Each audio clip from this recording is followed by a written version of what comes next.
तो क्लास 12 की फिजिक्स विषय के अंतर्गत महत्वपूर्ण प्रश्नों की श्रृंखला में आज की इस क्लास में बहुत ही महत्वपूर्ण डेरिवेशन आप सभी लोगों के समक्ष हम डिस्कस करने जा रहे हैं।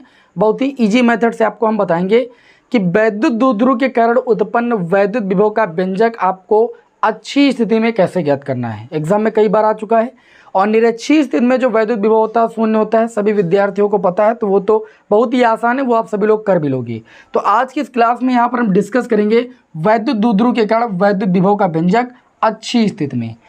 आप सभी को पता है कि वैद्युत द्विध्रुव क्या होता है, तो आपको मैंने बताया है कि परिमाण में समान तथा प्रकृति में विपरीत आवेश, परिमाण में समान और प्रकृति में विपरीत आवेश जब एक दूसरे से अल्प दूरी 2l पर रखे होते हैं तो वे एक द्विध्रुव का निर्माण करते हैं, जिसे हम वैद्युत द्विध्रुव कहते हैं।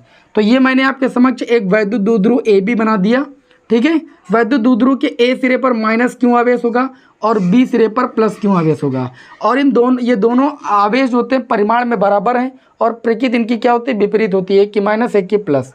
और इनके बीच की जो दूरी होती है वो कितनी होती है, अल्प दूरी 2l होती है। अगर इस वैद्युत द्विध्रुव का मध्य बिंदु O मान लें तो ये दूरी कितनी हो जाएगी, तो आप कहोगे l हो जाएगी, और ये दूरी कितनी हो जाएगी, ये भी दूरी l हो जाएगी। अब आपको इस वैद्युत द्विध्रुव के कारण अच्छी स्थिति में वैद्युत विभव का व्यंजक ज्ञात करना है। अगर वैद्युत द्विध्रुव की अच्छी स्थिति में किसी बिंदु पर वैद्युत विभव का व्यंजक निकालना है।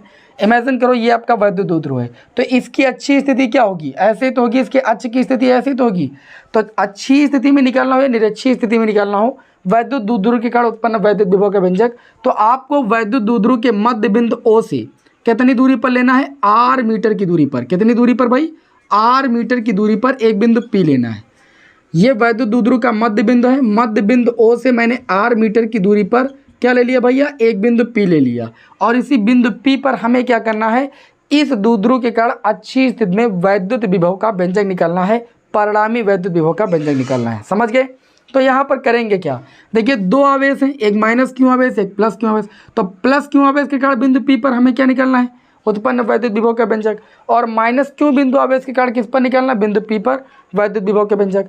फिर परिणामी निकालना है, समझ रहे हो कि नहीं। और परिणामी जो वैद्युत विभव का व्यंजक आएगा वही वैद्युत द्विध्रुव के कारण अच्छी स्थिति में वैद्युत विभव का व्यंजक माना जाएगा।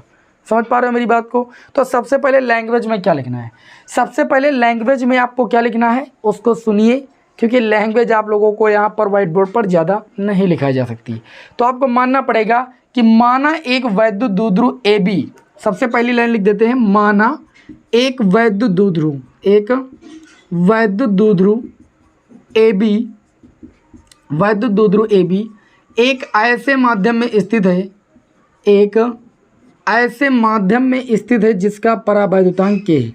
एक ऐसे माध्यम में स्थित है जिसका परावैद्युतांक k है, जिसका परावैद्युतांक कितना भाई, k है, जिसका परावैद्युतांक k है,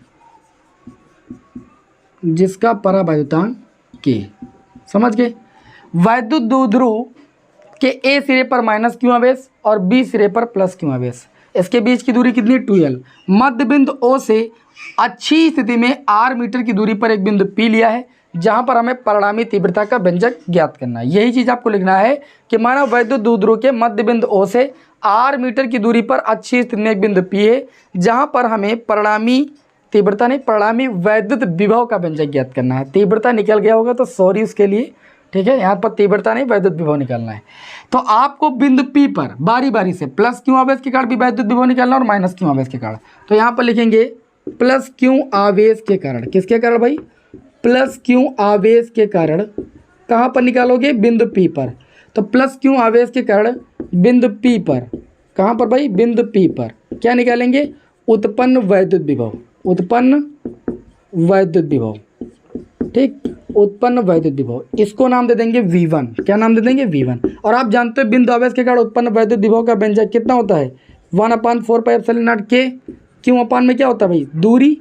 तो यहाँ पर अगर देखिए दूरी की बात करें तो प्लस क्यू आवेश से बिंदु P तक की दूरी की बात करें तो देखिए यहाँ से लेकर के यहाँ तक की दूरी r है और ये दूरी l है, और आपको इस आवेश से यहाँ तक की दूरी चाहिए। तो आपको कुछ नहीं करना है, r से l दूरी को घटा दो, आपको प्लस क्यू से P तक की दूरी पता चल जाएगी।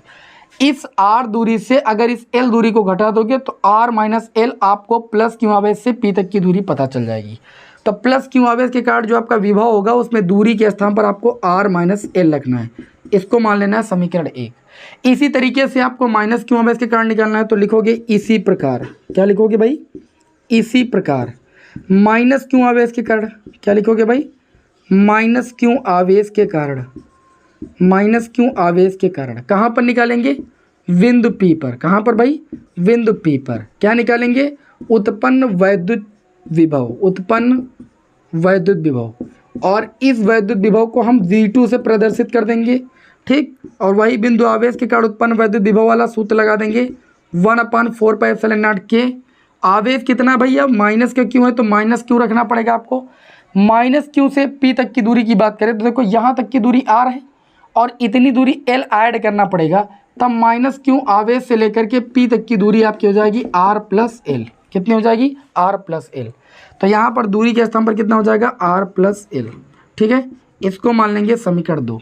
आपको पता है कि जब वैद्युत क्षेत्र की तीव्रता परिणामी निकालते थे तो दिशा हम देखते थे कि वैद्युत क्षेत्र की तीव्रताएं दोनों आवेशों के कारण किधर किधर, अगर एक ही दिशा में होती थी दोनों तीव्रताएं तो परिणामी तीव्रताएं जुड़ जाती थी।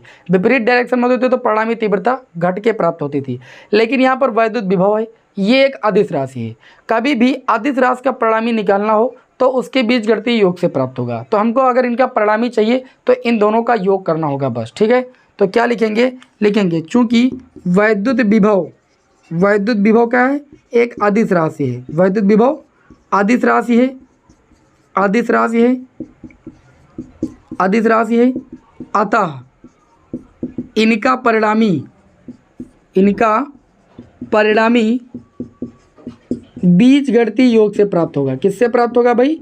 इनके बीजगणितीय योग से मिलेगा। बीजगणितीय योग से प्राप्त होगा, ठीक है ना। बीजगणितीय योग से प्राप्त होगा मतलब जो परिणामी वैद्युत विभव होगा वो V1 प्लस V2 से प्राप्त होगा। इन दोनों विभवों का बीजगणितीय योग हम करेंगे तो परिणामी विभव पता चल जाएगा। चलिए मान रख देते हैं। V1 V2 का मान तो सभी को पता ही है। तो V बराबर V1 का मान कितना आया है तो आप कहोगे 1/4πε0 के 4πε0 के क्यों अपान में R माइनस L रख देते हैं। 1/4πε0 के क्यों अपान में R माइनस का L। अब ध्यान दीजिएगा V2 का मान ऋणात्मक आया है, ऋण चिन्ह के साथ आया है। तो जब वहाँ पर रखेंगे तो प्लस माइनस का गुणा हो जाएगा माइनस। यहाँ प्लस था ना, अब V2 का मान ऋणात्मक आया तो ऋण चिन्ह लग जाएगा और ये आपका हो जाएगा 1/4πε0 के क्यों अपान में R प्लस का L। देखिए V2 का मान यही तो है आपका, मैंने रख दिया। चूँकि ये अदिश राशि है ना तो उनका बीजगणितीय योग जो होगा वही आपका परिणामी होगा। तो V बराबर इन दोनों में कॉमन कितना मिलेगा तो आप कहोगे 1/4πε0 के कॉमन मिल जाएगा और दोनों में क्यों भी कॉमन मिल जाएगा। तो बचेगा क्या? इसमें बच जाएगा 1/R माइनस L और माइनस इसमें बच जाएगा R प्लस का 1/R प्लस का L, ये बच जाएगा। इस ब्रैकेट को सॉल्व करना है तो V बराबर आपको मिल जाएगा 1/4πε0 के क्यों, चलिए गुणा करते हैं। R प्लस L का गुणा 1 से हो जाएगा R प्लस L माइनस इसका गुणा इधर से करेंगे तो R माइनस L एक कम R माइनस L, इसका मल्टीप्लाई करेंगे। A माइनस बी एक ब्रैकेट में A प्लस बी एक ब्रैकेट में सूत्र लग जाएगा A square minus B square. तो A के स्थान पर R और B के स्थान पर L, L square minus R square मतलब R square minus L square. Clear? ये हो जाएगा V इक्वल टू 1/4πε0 के क्यों। यहाँ पर देखिए R प्लस L, ये माइनस अंदर जाएगा तो R माइनस का हो जाएगा और माइनस माइनस का मल्टीप्लाई प्लस L हो जाएगा बटे में R square minus L square. देखिए माइनस R प्लस R ये आपका 0 हो जाएगा। ये बचेगा V बराबर 1/4πε0 के, ये हो जाएगा क्यों और गुणे में L और L कितना हो जाएगा 2L बटे में कितना हो जाएगा R square minus L square. आपको मैंने बता रखा है कि आवेश और उस दोनों आवेश देखो वैद्युत द्विध्रुव में से दोनों आवेशों में से किसी एक आवेश का परिमाण और उसके बीच की दूरी का गुणनफल क्या कहलाता है? वैद्युत द्विध्रुव आघूर्ण P, है ना। आप जानते हो कि P बराबर क्या होता है 2QL होता है कि नहीं। तो आप लिखोगे चूंकि P बराबर 2QL होता है तो 2QL ही तो ऊपर लिखा है, क्यों गुणे 2L का मतलब क्या है 2QL, तो इसके स्थान पर P लिखा जा सकता है। तो ये हो जाएगा 1/4πε0 के, इसके स्थान पर P लिख सकते हैं। P बटे में कितना हो जाएगा R square minus L square. अब R और L दोनों दूरियां हैं दोनों दूरियों में जो बड़ी है उसको आप रखिएगा, जो छोटी उसको नेगलेक्ट कर दीजिए। आर दूरी इतनी है जबकि एल इतनी है, तो आप क्या कहोगे चूँकि आर जो है बहुत बड़ी दूरी है किससे, एल से। चूँकि आर दूरी एल से बहुत बड़ी है इसलिए एल दूरी को नेगलेक्ट कर देंगे, वो छोटी दूरी है, छोटी दूरी को छोड़ देंगे।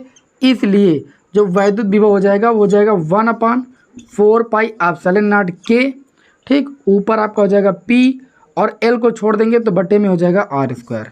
तो अच्छी स्थिति में जो वैद्युत विभव का व्यंजक होता है वो 1/4 पाई एप्सिलॉन नॉट के पी अपान में आर स्क्वायर के बराबर होता है। एक लाइन यहाँ पर लिख सकते हो आप लोग, निर्वात अथवा वायु के लिए के का मान 1, तो जब के का मान 1 रख दोगे तो v बराबर 1/4 pi epsilon naught P upon R square आ जाएगा, ठीक। देखिए कितनी आसान भाषा में मैंने आप लोगों को अच्छी स्थिति में वैद्युत विभव का व्यंजक ज्ञात करना बताया।